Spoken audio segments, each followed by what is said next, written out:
Fungus എന്ന് പറയുന്നത് പൊതുവെ മോയിസ്റ്റ് ആയിട്ടുള്ള അല്ലെങ്കിൽ ഹ്യൂമിഡ് ആയിട്ടുള്ള അന്തരീക്ഷത്തിൽ ജീവിക്കാൻ ആഗ്രഹിക്കുന്ന ഒരു ജീവിയാണ്. അതുകൊണ്ട് തന്നെയാണ് നമ്മുടെ രണ്ട് സ്കിൻ സർഫസുകൾ തമ്മിൽ ജോയിൻ ചെയ്യുന്ന സ്ഥലങ്ങളിലാണ് ഇത് കൂടുതൽ വരുന്നത്. പ്രത്യേകിച്ച് ഞാൻ ഈ കാര്യം പറയുമ്പോൾ പല ആളുകളും പറയാറുണ്ട്, ഡോക്ടറെ ഞാൻ കൂടുതൽ ആ ഭാഗത്തേക്ക് സോപ്പ് ഉപയോഗിക്കുന്ന ഒരാളാണെന്ന് വെച്ച് കഴിഞ്ഞാൽ അവിടെ ഇട്ട് പതപ്പിക്കുമ്പോൾ നമുക്കൊരു പ്രത്യേക സുഖം കിട്ടും. പ്രത്യേകിച്ച് ഇത്തരം ചൊറിച്ചിൽ വരുമ്പോൾ നേരെ ആളുകൾ മെഡിക്കൽ സ്റ്റോറിൽ ചെല്ലും. അവരുടെ അടുത്ത് പറയും ഈ ചൊറിച്ചിലിനുള്ള എന്തെങ്കിലും ഓയിൻമെന്റ് തരാൻ പറയും. അപ്പൊ ഈ മെഡിക്കൽ സ്റ്റോറുകാരന് കൃത്യമായി മനസ്സിലാവില്ല ഇത് ഫംഗസ് കൊണ്ട് ഉണ്ടാകുന്ന ചൊറിച്ചിലാണോ, ബാക്ടീരിയ കൊണ്ട് ഉണ്ടാകുന്ന ചൊറിച്ചിലാണോ, മറ്റെന്തെങ്കിലും അലർജി അല്ലെങ്കിൽ ഈ സോറിയാസിസ് പോലുള്ള ഓട്ടോഇമ്യൂൺ ഡിസീസ് കൊണ്ടുണ്ടാകും. എല്ലാവർക്കും നമസ്കാരം. ഞാൻ ഡോക്ടർ ജോയ്സ് കെ ജോർജ്. പുതിയ വീഡിയോയിലേക്ക് സ്വാഗതം. ത്വക്ക് രോഗങ്ങളിൽ മഴക്കാലത്ത് ഏറ്റവും കൂടുതൽ ഉണ്ടാവാൻ സാധ്യതയുള്ള ഒരു വിഭാഗമാണ് ഫംഗൽ ത്വക്ക് രോഗങ്ങൾ, ഫംഗൽ സ്കിൻ ഇൻഫെക്ഷൻസ്. ചില കാര്യങ്ങൾ നമ്മളൊന്ന് ശ്രദ്ധിച്ചാൽ തന്നെ ഈ ഫംഗൽ ത്വക്ക് രോഗങ്ങളെ നമുക്ക് പൂർണ്ണമായിട്ടും നമുക്ക് പ്രിവെന്റ് ചെയ്യാനായിട്ട് സാധിക്കും. അപ്പോൾ ഈ ഫംഗൽ ത്വക്ക് രോഗങ്ങളെ പ്രിവെന്റ് ചെയ്യാൻ അല്ലെങ്കിൽ ഇത് വന്നാൽ തന്നെ വഷളാവാതിരിക്കാൻ ശ്രദ്ധിക്കേണ്ട ഒരു 4 കാര്യങ്ങളെ കുറിച്ചാണ് നമ്മൾ ഈ വീഡിയോയിലൂടെ ഡിസ്കസ് ചെയ്യുന്നത്. അപ്പോൾ വീഡിയോ മുഴുവനായിട്ടും കാണുക. ഫംഗസ് കൊണ്ട് അല്ലെങ്കിൽ പൂപ്പൽ കൊണ്ടുണ്ടാകാവുന്ന ത്വക്ക് രോഗങ്ങളെയാണ് നമ്മൾ ഫംഗൽ സ്കിൻ ഇൻഫെക്ഷൻസ് എന്ന് പറയുന്നത്.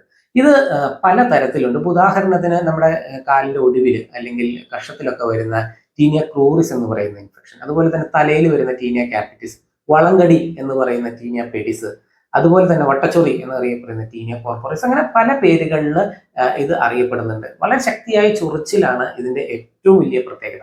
മഴക്കാലത്ത് ഇത് ഒരല്പം കൂടുതൽ കാണപ്പെടുന്നുണ്ട്. അപ്പൊ ഇതിനെ പ്രിവെന്റ് ചെയ്യാനായിട്ട് നമുക്ക് ശ്രദ്ധിക്കേണ്ട ഒരു 4 കാര്യങ്ങളെ കുറിച്ചാണ് നമ്മൾ പറയുന്നത്. അപ്പോൾ ഇതിൽ ശ്രദ്ധിക്കേണ്ട ഒന്നാമത്തെ കാര്യം, ഈ ഫംഗസ് എന്ന് പറയുന്നത് പൊതുവെ മോയിസ്റ്റ് ആയിട്ടുള്ള അല്ലെങ്കിൽ ഹ്യൂമിഡ് ആയിട്ടുള്ള അന്തരീക്ഷത്തിൽ ജീവിക്കാൻ ആഗ്രഹിക്കുന്ന ഒരു ജീവിയാണ്. അതുകൊണ്ട് തന്നെയാണ് നമ്മുടെ രണ്ട് സ്കിൻ സർഫസുകൾ തമ്മിൽ ജോയിൻ ചെയ്യുന്ന സ്ഥലങ്ങളിലാണ് ഇത് കൂടുതൽ വരുന്നത്. ആ സ്ഥലങ്ങളിലാണ് ഈ മോയിസ്റ്റ് തങ്ങി നിൽക്കാൻ ഏറ്റവും സാധ്യതയുള്ളത്. അപ്പോൾ ആ ഏരിയ വളരെ ഡ്രൈ ആയി സൂക്ഷിക്കുക എന്നുള്ളതാണ് ഇതിനെ പ്രിവെന്റ് ചെയ്യാനായിട്ട് ഏറ്റവും ആദ്യം ശ്രദ്ധിക്കേണ്ടത്. ഉദാഹരണത്തിന് നിങ്ങൾ കൂടുതൽ വേർക്കുന്ന സ്വഭാവമുള്ള ആളുകളാണെങ്കിൽ എത്രയും പെട്ടെന്ന് നിങ്ങൾ പറ്റുന്ന സാഹചര്യത്തിലൊക്കെ ടവൽ ഉപയോഗിച്ചത് ഡ്രൈ ആക്കാനായിട്ട് ശ്രദ്ധിക്കുക. പിന്നെ ബൈക്കിലൊക്കെ യാത്ര ചെയ്ത് മഴ നനയുന്ന സ്വഭാവം ഉണ്ടെങ്കിൽ എത്രയും പെട്ടെന്ന് വീട്ടിലെത്തിയാൽ നമ്മൾ ഡ്രസ്സ് അഴിച്ച് ആ ഭാഗം ഡ്രൈ ആക്കാനായിട്ട് ശ്രദ്ധിക്കുക. അതുപോലെ തന്നെ നനഞ്ഞ വസ്ത്രങ്ങൾ, പ്രത്യേകിച്ച് നമുക്ക് ഈ സമയത്ത് എന്ന് പറഞ്ഞാൽ മഴയുള്ള സമയമായതുകൊണ്ട് തന്നെ ഈ അടിവസ്ത്രങ്ങളൊക്കെ പൊതുവെ ഉണക്കിയെടുക്കാനായിട്ട് ഇച്ചിരി പ്രയാസം കാണും. അപ്പം പൂർണ്ണമായിട്ടും ഉണങ്ങാത്ത വസ്ത്രങ്ങൾ ധരിച്ചു പോകുന്നതും ഈ ഒരു ഇൻഫെക്ഷൻ അല്ലെങ്കിൽ മോയിസ്റ്റ് എൻവയോൺമെന്റ് അവിടെ ഉണ്ടാവാനായിട്ടുള്ള ഒരു സാധ്യത ഉണ്ടാക്കും. അതുപോലെ തന്നെ നിങ്ങൾ കുളിച്ചിട്ട് പെട്ടെന്ന് തോർത്തി പോകുന്ന ആൾക്കാരുണ്ട്. എന്ന് വെച്ച് കഴിഞ്ഞാൽ ഒരു കാര്യമായിട്ട് ശ്രദ്ധിക്കില്ല. അപ്പൊ ഈ ഭാഗങ്ങളിലൊക്കെ നനവ് കൂടുതൽ നിൽക്കും. അപ്പൊ അങ്ങനെയുള്ള ആളുകൾ തീർച്ചയായിട്ടും ഒരു ഉണങ്ങിയ ഡ്രൈ ഉള്ള തോർത്ത് വെച്ചിട്ട് വീണ്ടും ആ ഭാഗം ഡ്രൈ ആക്കാനായിട്ട് ശ്രദ്ധിക്കുക. അപ്പൊ ഈ ഒരു കാര്യം ശ്രദ്ധിക്കുന്നത് തന്നെ ഇതിന് പ്രിവെന്റ് ചെയ്യാനും ഒപ്പം തന്നെ ഇത് വന്നാൽ തന്നെ കൂടുതൽ വഷളാവാതിരിക്കാനും ശ്രദ്ധിക്കാവുന്ന ഒന്നാമത്തെ പോയിന്റ്. രണ്ടാമത്തെ പോയിന്റ് എന്ന് പറഞ്ഞാൽ സോപ്പ് ആ ഭാഗത്ത് കൂടുതൽ ഉപയോഗിക്കാതിരിക്കുക. പ്രത്യേകിച്ച് ഞാൻ ഈ കാര്യം പറയുമ്പോൾ പല ആളുകളും പറയാറുണ്ട്, ഡോക്ടറെ ഞാൻ കൂടുതൽ ആ ഭാഗത്തേക്ക് സോപ്പ് ഉപയോഗിക്കുന്ന ഒരാളാണെന്ന് വെച്ച് കഴിഞ്ഞാൽ അവിടെ ഇട്ട് പതപ്പിക്കുമ്പോൾ നമുക്കൊരു പ്രത്യേക സുഖം കിട്ടും. പക്ഷെ എന്താണെന്ന് വെച്ച് കഴിഞ്ഞാൽ ഇത് അങ്ങനെ പതപ്പിക്കുമ്പോൾ എന്താ സംഭവിക്കുന്നത് വെച്ചാൽ സോപ്പിന്റെ ഒരു ക്ലെൻസിങ് പ്രോപ്പർട്ടി കാരണം ചെറിയ സ്ക്രാച്ചുകൾ ഉണ്ടാവും. അത് ഇതിന്റെ ക്ലെൻസിങ് പ്രോപ്പർട്ടി കാരണം ഉണ്ടാകുന്ന ക്ലീൻ ആക്കാനായിട്ടുള്ള ഒരു പ്രോപ്പർട്ടിയാണ്.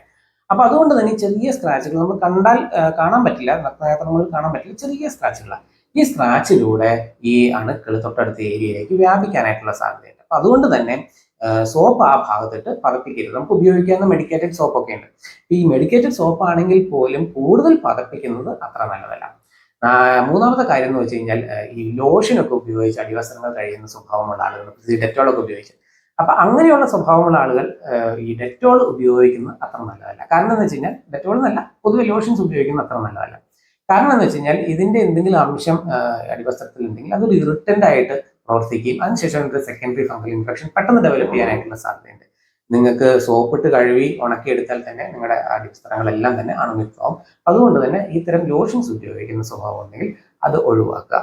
മറ്റൊരു കാര്യം ശ്രദ്ധിക്കേണ്ടതെന്ന് വെച്ചാൽ സ്വയം ചികിത്സ ഒഴിവാക്കാം. പ്രത്യേകിച്ച് ഇത്തരം ചൊറിച്ചിൽ വരുമ്പോൾ നേരെ ആളുകൾ മെഡിക്കൽ സ്റ്റോറിൽ ചെല്ലും.